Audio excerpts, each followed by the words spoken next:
This is not Afghanistan. This is not Iran. This is not even northern Nigeria. But this is Osun State. Tell me why APC will adopt solo Muslim campaign. Take a look.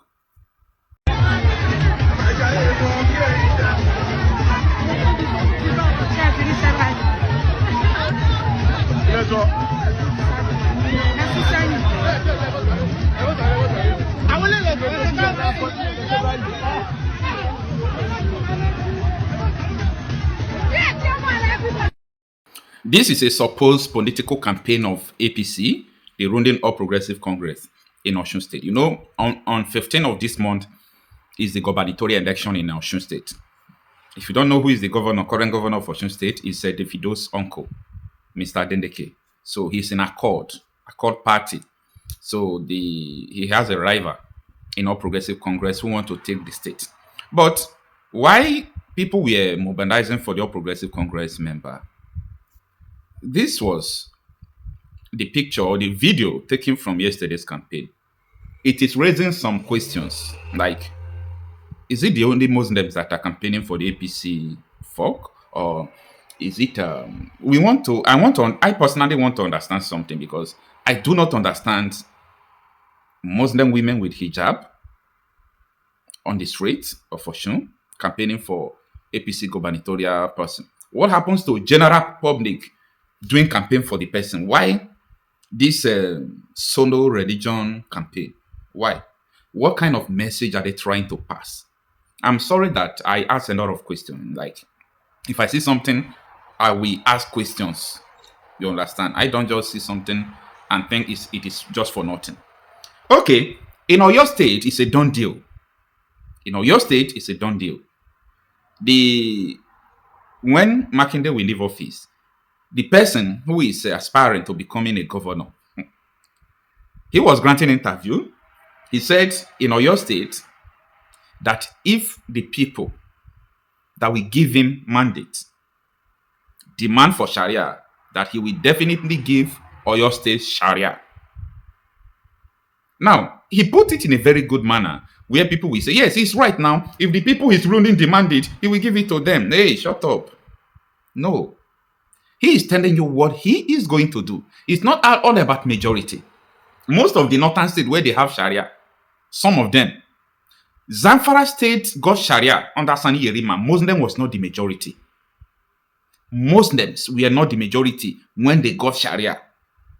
And this is part of my problem with Christianity in Nigeria. The Muslims were not majority, but Zamfara State became a Sharia state. The governor of Zamfara State that time, Sani Yerima, was the one who championed Sharia into Nigerian constitution. And his state, Christians are the majority. As of that time, Christians were the majority. So, Oyo State Governor Tobi is telling you that he's going to bring Sharia to Oyo State. By the way, solo campaign of such manner is a message. They are passing a message. And I'm sorry for Dendeke. Okay? I'm sorry for Dendeke. Write today's date down. They are taking the state from him. Not by votes. Well, I don't know how stiff fight he's going to put to stopping this. Not about they will not vote for him. That is not the problem here. The problem here is that the people who controls Nigeria want that state. Probably they are afraid that 2027 election, Adeleke will not respond in rigging for Tinubu the way they would want.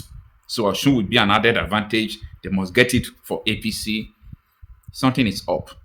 But in getting it for APC, for people to be able to just forget about it, even though Adeleke lose, even though you go to court, they will continue to win you in court. For them to do it like that, you must be able to please people who control Nigeria. And those who control Nigeria must see it and see that their interest is there. That is the purpose of this rally. That is the purpose of this rally. Mono-religious rally. To pass a message to people that your interest is protected in Osun State as far as you give me this power. Maybe I'm going too deep anyway. Maybe I'm going too deep. But I just want you to understand that this is what these people are doing. For example, now, maybe Adeleke people. You know, Adeleke is a Christian, right? They are trying to make this election now between Muslims and Christians. But in Osun State, Christians are majority. However, it's just that if Adeleke people now carry cross as Christians, carry cross in the streets, be shouting and then do Adeleke for governor. This is an example of what they are doing. It is you that doesn't understand what is going on. These people will always try to do something religious, but if you do your own, they say you're a religious bigot. This is what is going on. They are telling you that this state, if APC win this state, they will give it back to Islam. If this is not the message they are passing, can someone help me to interpret this? As far as I'm concerned, it is a nonsense something for you to do a mono-religious campaign. And nobody will see it as evil. But when Adeleke we go to church now to campaign, everybody will say he's doing campaign in the church. He's doing campaign in the church. He's doing the... See, Donald Trump made a statement. He said, if Christians did not take politics serious, politics is going to eradicate Christians. But this is not just about politics. He's talking about battle for survival. And when I'm talking about Christianity, I'm still talking about both Africa traditional religion, both the Jews, the Hindus. These people see you as infidel. You understand? So that is the problem here. I do not understand the kind of state these people want to build. Something is in the view, and that is Sharia.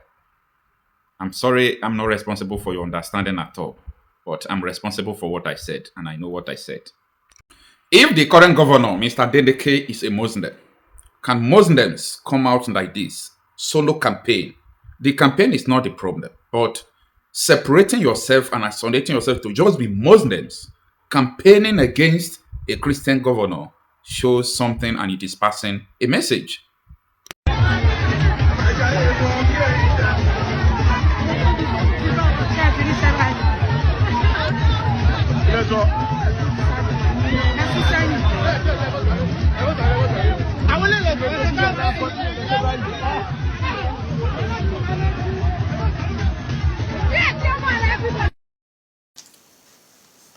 The proposed plan for Islamization of Nigeria is not a one-day thing. It's not a 2 days thing. It is a long-term project that many don't really have the plan, don't really have the knowledge of. If we don't tackle this now, what is coming before Nigerians will be that some clergymen will wake up one morning and they are praying towards Mecca. Some Christians will wake up one morning and they see that they are praying towards Mecca. It is an agenda that is coming towards Nigeria with a very mighty speed. Unfortunately, the government we have today don't have the political power to tackle them. And that is why these people are hell-bent on Islamizing Nigeria. You saw the memo that was sent to DSS about the attack on Adamawa, Michika local government, I think, to be precise, and other areas in Borno, where Christians, pastors are their main target. It is in the open, it's not hidden. Everybody is on the internet. It's on the internet. Was it yesterday that it was no, on 27th? That's when the memo was circulated. It leaked anyway, so but it's on the internet. Everybody saw that. But that's what I've been shouting. People say, why are you talking about that? Why you say? I don't like extremism. That is why I'm talking about it. People should be allowed to practice their religion the way I am practicing mine. And extremism is not part of it. Islamization of the country is not part of it. The problem is the unitary system this country called Nigeria is practicing. The problem is not allowing people to develop at their own pace. The problem is allowing the girlfriend of Lord Lugard to bring this nation together. A marriage that is started from a very false foundation.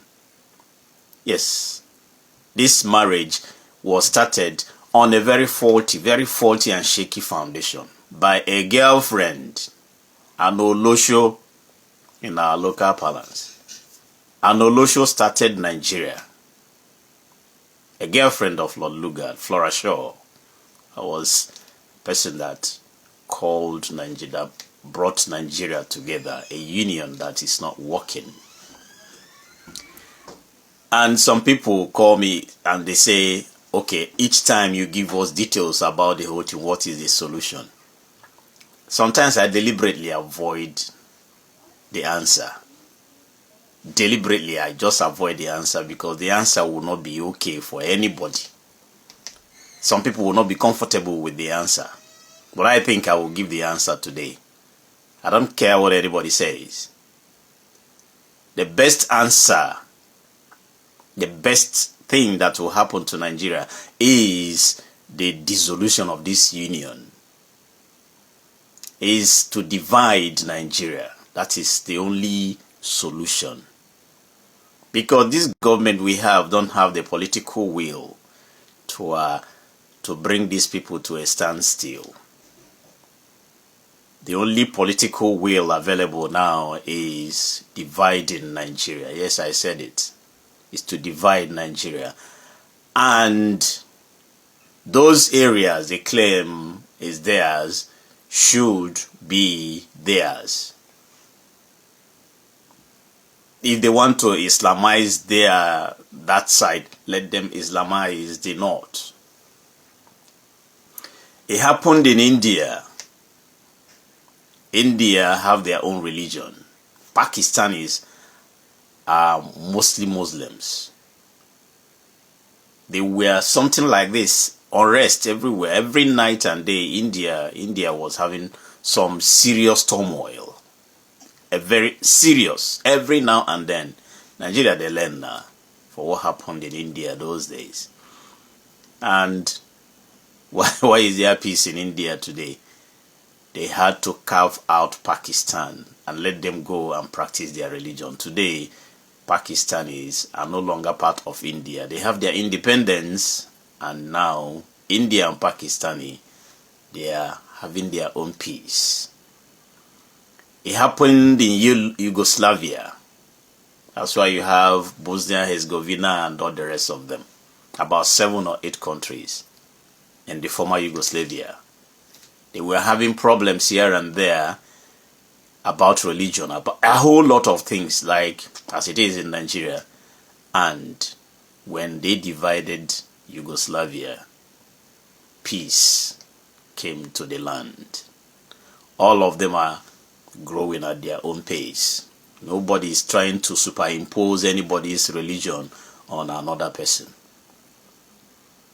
All of them are growing. All of them are living in peace now. Nigeria will not be an exception. If we continue to allow this false union to have its way in Nigeria, Nigeria will be Islamized because Christians are not ready. Christians are not violent. Christians are not people that really have that political will to fight back. No, Christians don't do that. Christians were not brought up that way. So, Christians are known for peace. These people don't know what is called peace. They are like zombies. The only thing they understand is move. And when they do, anything on their way is like grass. They will cut everything. That is how it is. Whether you like me or not, the Islamization of Nigeria is sacrosanct. It may not be something they will achieve tomorrow or next tomorrow, but it's a long-term plan. The only thing that will stop them is to divide Nigeria. That is the only thing that will stop them. Just except Peter Obi is elected. I know why. If Peter Obi is elected, his game plan is the only plan that will stop ISWAP, Boko Haram, and Lakurawa and all the rest of them. About 12 of them. About 12. Peter Obi is the only solution. Tinubu knows exactly what to do, but he's not going to do it. Peter Obi will not divide Nigeria, but he have the solution. Even Shehu tried to extract that from him, but he refused. When Shehu asked him, "Are you going to bring foreigners to come and fight?" Obi did not answer that. But I know what Obi wants to do. I know exactly what he wants to do, to unite Nigeria and take these people out of Nigeria. Take them out, like wipe them out. I know exactly what he wants to do. Like Kwankwaso will also say, we'll bring them to discussion. When the discussion is not working, we'll know what to do. He knows exactly what to do because Kwankwaso is not an extremist. He knows exactly what to do. But if Tinubu wins this election, that will be the end. That will be the end of Nigeria. And believe me, there will be no election again in Nigeria. If Tinubu wins 2027, there will be no more election in Nigeria. Mark it somewhere that I said so. There will be no more election in Nigeria. And the full Islamization will continue. And Paul Biya will be on the throne in Nigeria. That's the little I believe I have to tell you people today. Do have a lovely day.